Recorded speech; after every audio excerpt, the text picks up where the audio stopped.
Cell phones, mobile phones, are they good or are they bad? Are they convenient or are they making us hella dumb? I don't know.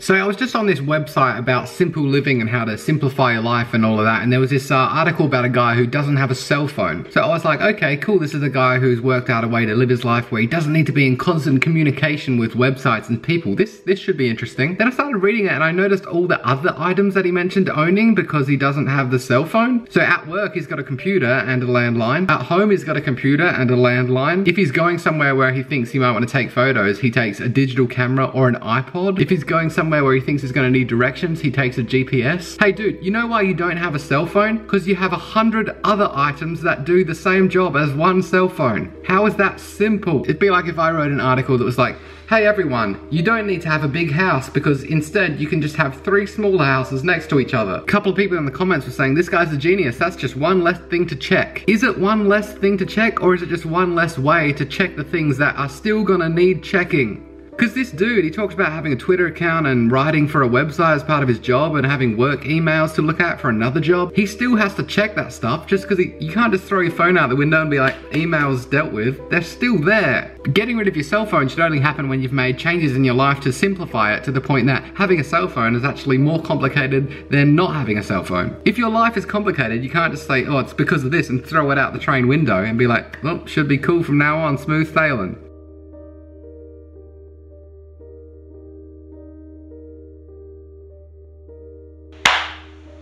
Coming back to talking about phones again, I think it doesn't, like a lot of people complain, oh, iPads and phones, they're ruining kids these days. It's more about the content. What would you say is better? A kid that spends 5 hours a day watching documentaries, or a kid that spends 5 hours a day reading a book, but the books that he reads are only like Twilight and 50 Shades of Grey? It's not the medium, it's what's on the medium that's damaging. Socrates, one of the most famous philosophers of all time, he believed that the written word was damaging. Writing and reading, waste of time, he thought. He said you should only speak, only through discourse and debate do you truly exercise your mind. So throughout history, no matter what is the newest medium, someone is going to mistakenly believe that it's damaging and it's somehow worse than the old system. To get concrete proof on whether phones are dangerous, I threw a phone in front of the cat to see exactly how scared the cat would be.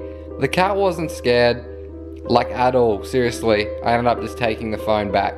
I think the thing about it is a lot of people confuse problems with the device, the phone, with the problems of the user. Like people say, phones are dangerous because people die when they text and drive. Just don't do that. That's not the phone's fault, that's because someone can't stop themselves from texting and driving. Like you don't see people going around trying to ban trees because I could break a stick off and kill someone. That's not the tree's fault, that's me. I'm nuts if I'm doing that.